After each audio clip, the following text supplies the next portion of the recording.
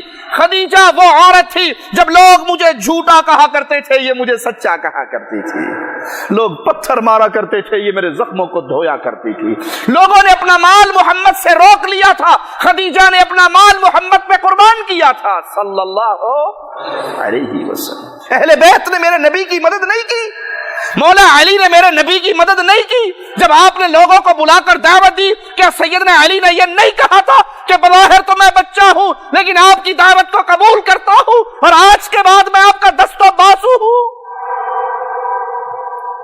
میرے نبی کا ماتھا پھٹا تھا، زخمی حالت میں بیٹھے تھے، حمزہ چچا ابھی مسلمان نہیں ہوئے تھے، لونڈی نے دیکھا شکار کرتے ہوئے آئے ہیں، شکاری لباس زیب تن ہے، کہا تیری جوانی، تیری قوتیں، تیری طاقتیں، اس کا کیا فائدہ؟ ابو جہل نے تیرے یتیم بھتیجے کے ماتھے کو پھاڑ دیا۔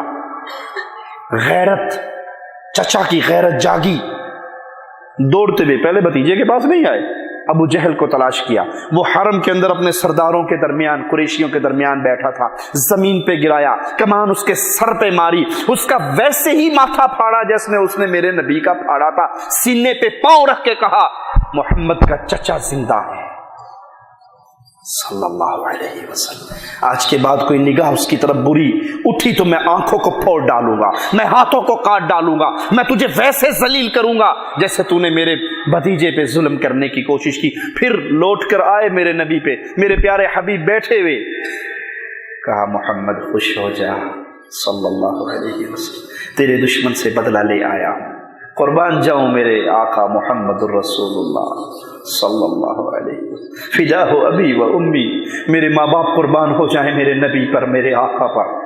نہ تو چہرے پہ مسکراہٹ ہے، نہ خوشی کے آثار ہیں، نہ شاباش اور بلے بلے کی آوازیں ہیں۔ چچا حمزہ کہتے ہیں بھتیجے میں تیرے دشمن کو ذلیل کر کے آیا ہوں، اس کے سرداروں کے، اس کی قوم کے درمیان اسے ذلیل کر کے، اس کے سینے پہ پاؤں رکھ کے، اس کا ماتھا پھاڑ کے آیا ہوں، تجھے خوشی نہیں ہوئی؟ زبان حال سے مجھے میرے آقا کے جذبات کی ترجمانی کرنے دیجئے۔ کہا چچا دنیا جہان کے کافروں کو بھی مار آؤ گے تو مجھے خوشی نہیں ہوگی، مجھے خوش کرنا ہے تو ایک ہی راستہ ہے، قولوا لا الہ الا اللہ کی دعوت پہ لبیک کہہ دے۔ چچا تو کہہ دے لا الہ الا اللہ، محمد خوش ہو جائیں گے صلی اللہ علیہ وسلم۔ تو کہا بھتیجے اگر تیری خوشی اسی میں ہے تو پھر سن لے، اشہد ان لا الہ الا اللہ۔ یہ ہے میرے پیارے حبیب صلی اللہ علیہ وسلم کے اصحاب، یہ اہل بیت نہیں ہے، یہ حمزہ اہل بیت میں سے نہیں ہے، یہ پیارے علی اہل بیت میں سے نہیں ہے۔ فاطمہ الزہرا کو خبر ہوتی ہے پیارے نبی کے کندھوں پہ اونٹ کی اوجڑی پھینک دی گئی، روتی ہوئی دوڑتی ہوئی آتی ہے، اپنے بابا کے کندھوں کو صاف کرتی ہے، اونٹ کی اوجڑی کو زمین پہ گراتی ہے، رو رہی ہے، بابا کے کندھوں کو صاف کر رہی ہے، جیسے زبان حال سے کہہ رہی ہوں بابا جو کہنا ہو ہمیں کہہ دیا کرو ہم مان لیں گے۔ یہ اہل بیت نہیں ہے، حسن حسین میرے نبی کے اہل بیت نہیں ہے۔ خمینی مجرم نے لکھا کہ جو مددگار مجھے ایران میں ملے وہ مددگار محمد کریم کو مکہ میں نہ مل سکے۔ تیسرا بڑا جرم رافضیت اور شیعت کا، وہ میرے نبی صلی اللہ علیہ وسلم کے صحابہ کو گالی دینا ہے، وہ ابو ہریرہ کو گالی دینا ہے، وہ ابو بکر کو گالی دینا ہے، وہ عمر و عثمان کو۔ جی آپ نہیں سمجھتے ابو بکر اور عمر و عثمان یہ تو مال کے لیے نبی کے ساتھ لگے تھے، اور مجھے بتاؤ ابو بکر جاتے ہوئے کون سی پراپرٹی چھوڑ کر گئے تھے؟ وہ تو اپنے بچوں کے سر پہ چھت بھی نہ چھوڑ کر گئے۔ اس کے بارے میں بھی کہہ گئے تھے یہ میرا گھر بیچ کے بیت المال میں شامل کر دینا، میں مسلمانوں کے بیت المال سے وظیفہ لیتا رہا تو میں چاہتا ہوں میرے اوپر کوئی قرض باقی نہ رہے۔ فاروق اعظم نے کون سا مال کمایا، اپنے بچوں کے لیے کیا کیا؟ ارے وہ تو جب تیسرے خلیفہ کے لیے کمیٹی مقرر کر کے گئے اپنے بیٹے کو اس کمیٹی کا رکن بھی نہیں بنا کر گئے۔ عثمان جب خلافت سنبھالی تھی اتنی بکریاں تھی میرے عثمان رضی اللہ عنہ وارضا کی کہ وہ بکریاں مدینے میں نہیں سماتی تھی، ان کی چراگاہیں مدینے سے باہر بنا دی گئی تھی۔ اور جب میرے عثمان رضی اللہ عنہ وارضا کو گھیرا گیا تھا وہ چھت پہ چڑھے تھے اور انہوں نے کہا تھا مسلمانوں یہ مدینے کا کنواں کس نے خرید کے دیا تھا؟ کہا عثمان تو نے خرید کے دیا تھا۔ کہ میرے خریدے ہوئے کنویں سے مجھے پانی نہیں پینے دیتے؟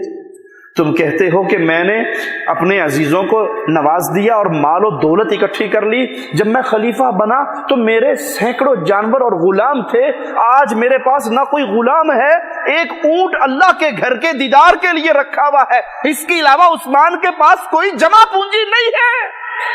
میرے نبی کے صحابہ پر یہ تہمت لگانے والوں کہ وہ دنیا کے لالچ کے لیے یہ سارا کچھ کر گئے تھے، رسول کے صحابہ نے تو پوری دنیا محمد پہ قربان کر ڈالی تھی۔ عبد الرحمن ابن عوف نکلے تھے، بیوی ساتھ تھی، بچے ساتھ تھے، مال ساتھ تھا، مکہ والے آئے بیوی چھین کے چلے گئے، رشتہ دار آئے بچہ چھین کے چلے گئے، مکہ کے باسی آئے مال چھین کے چلے گئے، تنہا تنہا ابن عوف مال بیوی بچے کو لٹا کر محمد کی غلامی کے لیے پہنچ گئے صلی اللہ علیہ وسلم۔ آپ نے پوچھا عبد الرحمن کیسے آنا ہوا؟ کہا آقا سب کچھ ہی چھین لیا ظالموں نے، ایمان بچا کے آیا ہوں۔ کہا اگر تیرا ایمان بچ گیا تو کچھ نہ چھینا گیا۔ ابن عوف سب کچھ لٹا کر آئے، پھر کچھ ہی دن ہوا پیارے نبی نے ابن عوف کے جسم پہ خوشبو دیکھی، کہا یہ خوشبو کیسی ہے؟ کہا اللہ کے نبی شادی کر چکا ہوں۔ کہا شادی؟ ابھی تو آیا تھا، سب کچھ لٹا کر آیا تھا، کتنا مہر دیا؟ کہا کھجور کی گٹھلی کے برابر سونا اپنی بیوی کو مہر دیا ہے۔ ابن عوف کیا کہنا ان کا، زمین مدینے کی تھرتھرائی تھی۔ صدیقہ کائنات نے پوچھا تھا زمین میں وائبریشن کیوں ہے؟ کہا ابن عوف کا تجارتی قافلہ مدینے میں داخل ہوا ہے اور اونٹوں کی اتنی بڑی تعداد ہے کہ ان کے پاؤں کی وجہ سے زمین میں تھرتھراہٹ پیدا ہو رہی۔ سیدہ کہنے لگی ابن عوف کا کیا حال ہوگا جس دن وہ چھلانگے مارتا ہوا، دوڑتا ہوا، اٹکھیلی یہ کرتا ہوا اللہ کی جنت میں داخل ہوگا۔ سننے والے نے دوڑ لگائی، ابن عوف کو جا کے واقعہ سنایا، وہ قافلہ چھوڑ کے سیدہ کائنات کے پاس آئے اور کہا آپ نے میرے آقا سے سنا؟ کہا ہاں عبد الرحمن میں نے تیرے آقا سے سنا تھا۔ اس دن کیا حال ہوگا تیرا جب اٹکیلی یہ کرتا ہوا، مسکراتا ہوا، دوڑتا ہوا تو اللہ کی جنت میں جائے گا۔ آنکھوں سے آنسو شکرانے کے بہنے لگے۔ کہا ماں گواہ رہنا اس خوشخبری کی شکر کے طور پہ یہ سارا اونٹوں کا قافلہ میں نے اللہ کے نام پہ وقف کر دیا ہے۔ میرے نبی کے ان صحابہ پہ تہمت لگانے والوں، تمہاری عقلوں کی جگہ پہ گھاس بھرا ہوا ہے۔ یہ عثمان ہیں جن کا قافلہ آیا ہے، تاجر مدینے کے پہنچ گئے، 1% پرافٹ پہ بیچ دے، کہا مجھے زیادہ مل رہا ہے، 2% پہ بیچ دے، کہا اور زیادہ میرے پاس گاہک موجود ہے، کہا 3% پہ بیچ دے، کہا بولی لگانے والے نے زیادہ لگائی ہے، کہا 4% پہ بیچ دے، کہا نہیں سودا اس سے بھی آگے ہے، کہا سارے مدینے کے تاجر تو ہم ہیں، تجھے 4 سے زیادہ کون دے رہا ہے؟ ذرا اس تاجر کا نام ہمیں بتا دے۔ کہا اے تاجرو تم جانتے ہو آج رسول کے مدینے میں قحط ہے، تم جانتے ہو رسول کے مدینے میں قحط ہے، اور میرا اللہ مجھے 10 گنا 70 گنا 700